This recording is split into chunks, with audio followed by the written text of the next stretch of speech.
Assalamualaikum warahmatullahi wabarakatuh. Alhamdulillahirrabbilalamin. Bertemu lagi dengan saya Jose Abdallah. Pada video kali ini tak terasa kita bertemu lagi pada kajian UTS. Nah, di mana video kali ini kita akan membahas mengenai mata kuliah teori peluang. Nah, untuk itu alangkah baiknya kita persiapkan alat tulis, pikiran, mental agar bisa mengikuti pembelajaran pada video kali ini dengan baik. Oke, kita langsung saja ke pembahasannya. Nah, untuk soal yang pertama yaitu tuliskan anggota ruang sampel S bila sebuah dadu dan mata uang logam dilantunkan sekaligus. Oke, untuk pembahasannya, bahwa banyaknya anggota ruang sampel. Kita tahu bahwa anggota ruang sampel itu merupakan kemungkinan terjadinya secara keseluruhan dari dadu ataupun uang. Nah, jadi ruang sampel untuk yang pertama atau dadu itu kemungkinannya itu bisa 1, 2, 3, 4, 5, 6, yaitu ada 6 kemungkinan. Dan untuk ruang sampel yang mata uang logam yaitu ada 2 kemungkinan, yaitu gambar dan angka. Nah, sehingga banyaknya anggota ruang sampel yaitu 6 dikali 2 sama dengan 12 anggota. Nah, lalu bagaimana untuk menentukan anggota ruang sampelnya? Nah, untuk itu agar kita bisa memahami dengan baik, bisa kita menggunakan tabel atau diagram pohon. Nah, contohnya seperti ini. Nah, ini untuk yang gambar terlebih dahulu itu bisa berpasangan dengan angka 1, angka 2, angka 3, angka 4, angka 5, dan 6. Begitupun untuk angka. Itu bisa 1, 2, 3, 4, 5, 6. Sehingga anggota ruang sampel dari sebuah dadu dan mata uang logam yang dilantunkan sekaligus adalah pasangan terurut G,1, G,2, G,3, G,4, G,5, G,6, A,1, A,2, A,3, A,4, A,5, dan A,6. Nah, itu untuk soal yang pertama.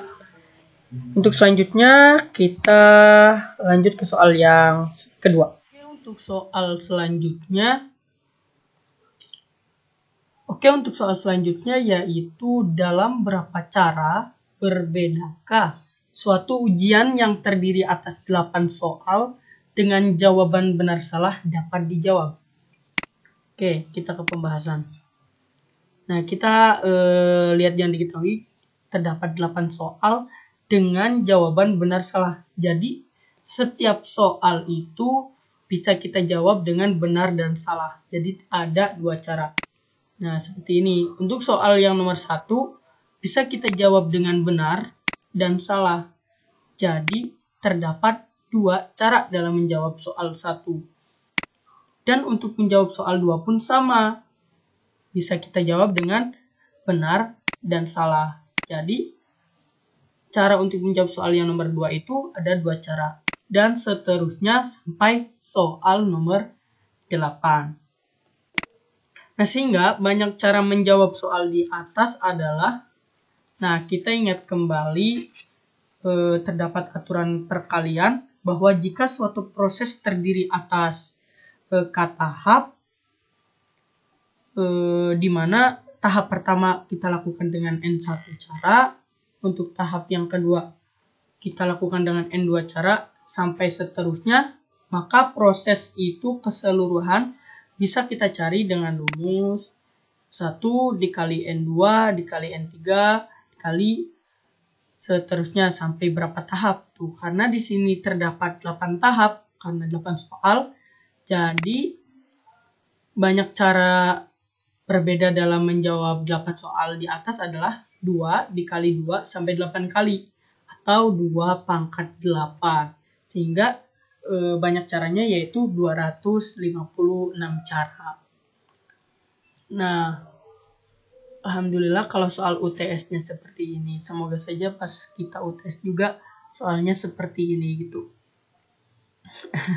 Berharap boleh gitu. Nah, untuk soal selanjutnya Dalam permainan poker, suatu tangan berisi 5 kartu. Berapa peluang mengandung 2 as dan 2 king? Nah, jadi kita mengambil 5 kartu poker dari berapa poker gitu. Karena ingat ya bahwa banyak jumlah kartu poker itu 52 kartu. Jadi kita mengambil 5 kartu dari 52 kartu. Nah, untuk itu kita cari ruang sampelnya terlebih dahulu. Nah, untuk NS di sini itu sama dengan banyak susunan 5 kartu poker keseluruhan. Nah, jadi maksudnya NS di sini itu kita mengambil 5 kartu bebas dari 52 kartu ini. Nah, caranya bagaimana? Kita mengambil 5 kartu ini dari 52 kartu itu bisa kita menggunakan aturan kombinasi 5 dari 52 sehingga diperoleh 52 faktorial per 52 dikurangi 5 faktorial dikali 5 faktorial itu sama dengan seperti apa? Kita rubah bentuk ini menjadi seperti ini, lalu sederhanakan lagi sehingga diperoleh ruang sampel dalam kasus ini itu adalah 2.598.960. Nah, ini untuk NS-nya. Nah, lalu kita misalkan terlebih dahulu nih, misalkan A adalah peristiwa mengambil 5 kartu poker yang mengandung 2 as dan 2 king. Nah, karena 5 kartu berarti kita mengambil 2 kartu as dan 2 kartu king serta 1 bebas gitu dari beberapa kartu poker yang tersedia. Nah, oke, untuk yang pertama kita mencari pengambilan 2 kartu as dari 4 kartu. Nah, kok 4 kartu? 4 kartu ini dari mana? Nah, coba lihat di gambar ini. Nah, bahwa kartu as ini terdapat 4 kartu. Nah, jadi, karena kita membutuhkan 2 kartu, jadi bisa kita cari menggunakan aturan kombinasi 2 dari 4. Sehingga diperoleh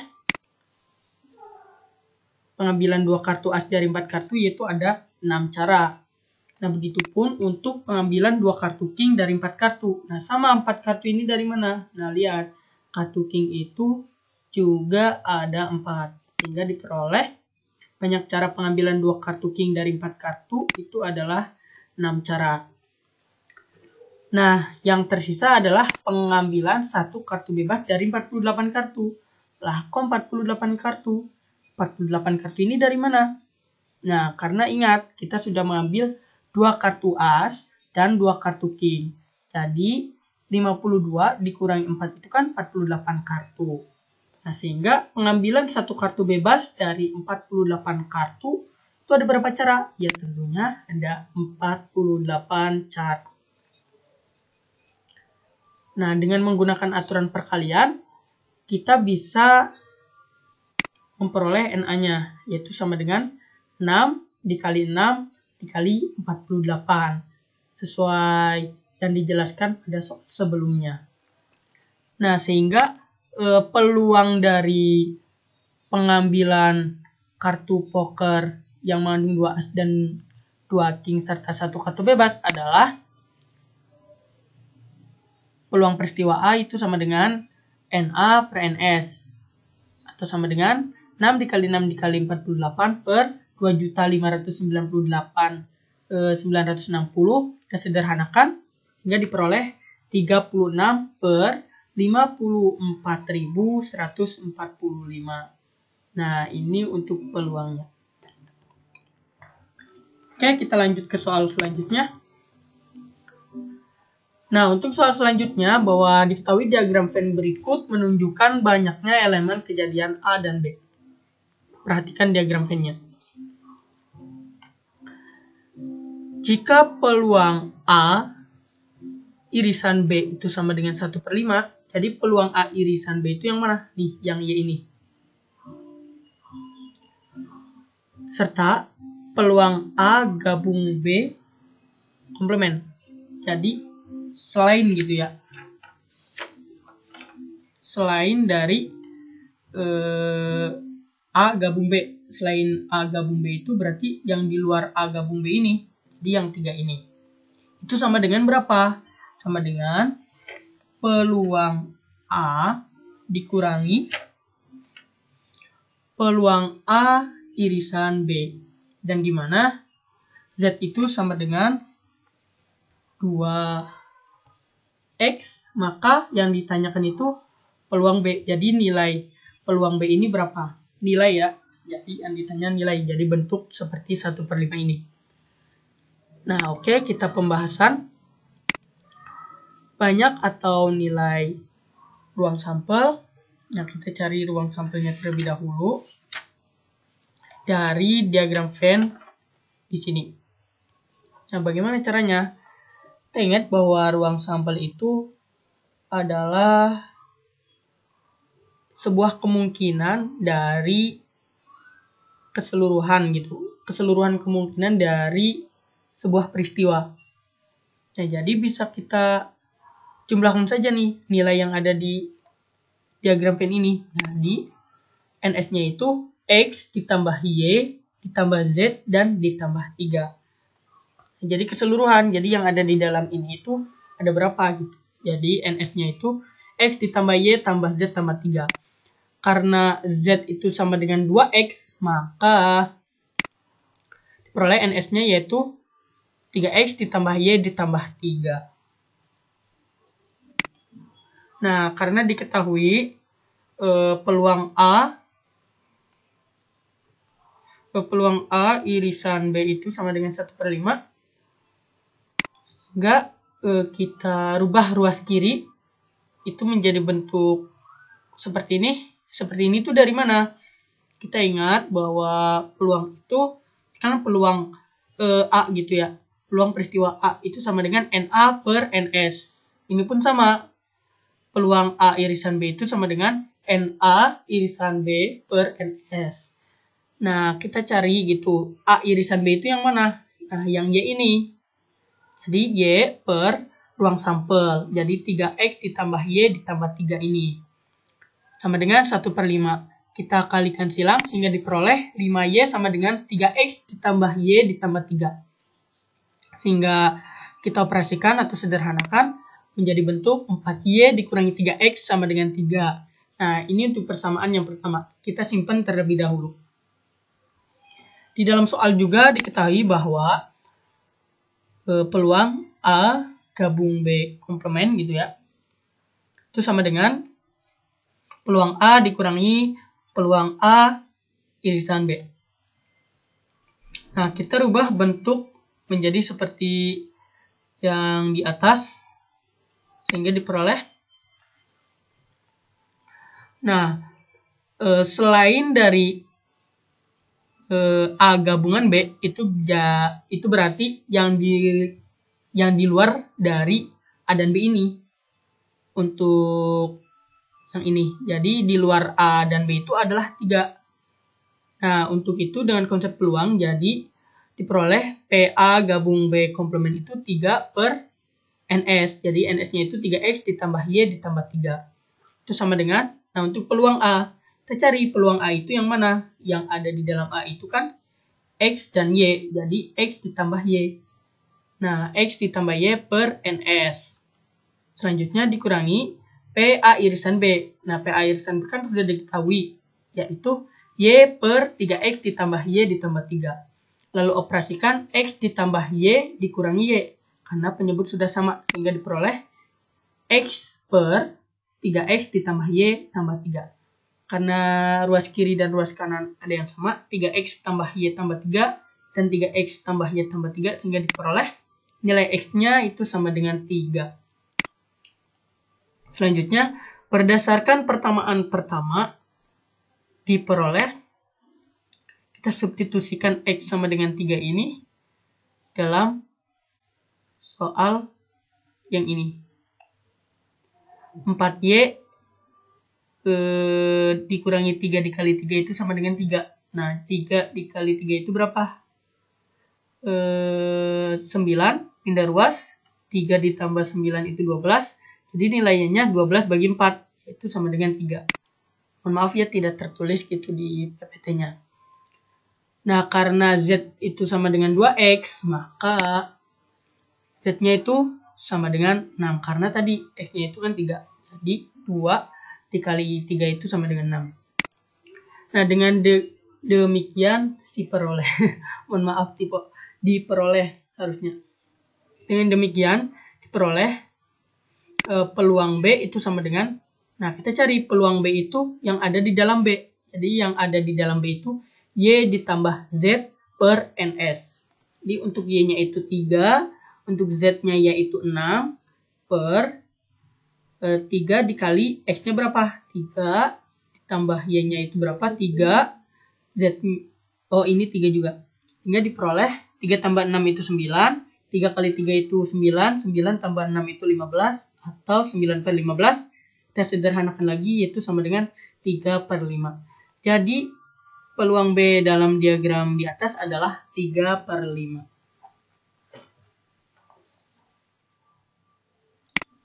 Nah, oke. Kita lanjut ke soal yang ini. Carilah rumus distribusi peluang kubah acak X yang menyatakan hasil yang muncul bila sebuah dadu dilantunkan sekali. Pembahasan. Bahwa banyak anggota ruang sampel dalam melantunkan sebuah dadu, itu NS-nya itu sama dengan mata dadu 1, 2, 3, 4, 5, sampai 6 ini. Ada 6 kemungkinan. Sehingga dari ruang sampel di atas itu terjadi peluang yang sama untuk setiap titik sampelnya, yaitu 1 per 6. Karena kita ingin mencari yang muncul itu mata dadu 1, itu sama saja peluangnya 1 per 6. Yang mata dadu 2 sama 1 per 6. Sampai mata dadu yang 6 pun peluangnya sama, gitu 1 per 6. Nah, sehingga rumus distribusi peluang X dengan X adalah menyatakan hasil yang muncul bila sebuah dadu dilantunkan sekali adalah PX itu sama dengan 1 per 6. Dengan X itu sama dengan 1, 2, 3, 4, 5, 6. Nah, ini cukup mudah ya. Nah, oke, untuk selanjutnya soal yang terakhir nih teman-teman. Mari kita lebih semangat untuk membahas soal yang terakhir ini. Perhatikan fungsi berikut bahwa fx itu sama dengan k akar x dengan x itu di antara 0 dan 1. Dan untuk fx 0 itu untuk x yang lainnya. Yang ditanyakan, tentukan nilai k dan hitunglah nilai p 0,5 kurang dari x kurang dari 1. Oke, kita bahas soal yang A terlebih dahulu. Tentukan nilai K.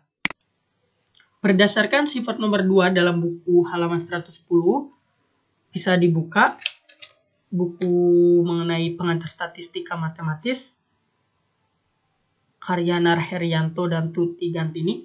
Bisa dilihat sifat nomor 2 halaman 110. Bahwa integral dengan batas bawah negatif K hingga dan batas atas positif K hingga dari fx dx itu sama dengan 1. Nah, sehingga bisa kita kerjakan nih. Karena di sini terdapat fungsi fx yaitu dengan batas bawah 0 dan batas atas itu 1, dari k akar x dx itu sama dengan 1. Nah, sehingga kita bisa rubah nih, 1 sama dengan k. K ini kita keluarkan karena koefisien dari akar x. Jadi tidak usah kita integralkan lagi. Yang kita integralkan itu yang ada variabel x-nya saja. Nah, lalu kita integralkan nih. Integral dari akar x itu berapa sih? Nah, integral dari akar x itu sama dengan 2x pangkat 3 per 2 per 3. Dengan batas bawah 0 dan 1. Kita substitusikan batas bawah dan atasnya. Hingga diperoleh 1 sama dengan k dikali 2 per 3 dikali 1 pangkat 3 per 2 dikurangi 2 per 3 dikali 0 pangkat 3 per 2. Jadi 1 pangkat berapapun itu menghasilkan 1. Dikali 2 per 3 itu 2 per 3 dikurangi 2 per 3 dikali 0 pangkat berapapun itu 0. Hingga diperoleh 2 per 3 dikurangi 0 adalah 2 per 3. Jadi sama dengan 1 sama dengan 2 per 3K. Jadi nilai K-nya itu sama dengan 3 per 2. Nah, oke. Karena nilai K sudah diketahui, maka kita bisa menghitung nilai P 0,5 kurang X kurang dari 1. Nah, sehingga bisa kita ganti saja gitu batasnya. Batas bawahnya dengan 0,5 dan batas atasnya tetap gitu 1. Dari 3/2 akar X dx. Nah, kita keluarkan juga 3/2-nya. Kemudian integral dari 0,1 sampai 1 dari akar X dx. Sehingga diperoleh 3/2 dikali 2x pangkat 3/2 per 3 dengan batas atas 1 dan batas bawah 0,5. Kita substitusikan batas atas dan batas bawahnya. Sehingga diperoleh 3/2 dikali 2/3 dikali 1 pangkat 3/2 dikurangi 2/3 dikali 1/2 pangkat 3/2. Nah, 1/2 ini kan sama saja dengan 0,5. Nah, oke. Sehingga diperoleh, nah kita faktorkan saja ya, 2/3-nya kita keluarkan, hingga diperoleh 3/2 dikali 2/3. Itu dikali dengan, nah 1 pangkat berapapun itu 1, dikurangi 1/2, nah 1/2 pangkat 3/2 ini bisa kita rubah dengan 1/2 akar 1/2. Nah, di sini kan ada yang sama ya, 3 kita coret dengan 3, 2 kita coret dengan 2, sehingga diperoleh 1 dikurangi 1/2 dikali 1 per akar 2. Nah, itu diperoleh dari akar 1/2. Nah, lalu kita kalikan yang suku kanan itu di suku yang kanan gitu, yang kedua gitu. Setelah 1 dikurangi, nah 1/2 dikali 1 per akar 2. Kita kalikan dengan akar 2 per akar 2 sehingga diperoleh akar 2/4. Jadi peluang dari 0,5 kurang dari X kurang dari 1 yaitu 1 dikurangi akar 2/4 atau sama dengan 0,64647. Nah, mungkin itu untuk pembahasan kajian UTS teori peluang. Alhamdulillah untuk soalnya sudah kita bahas bersama.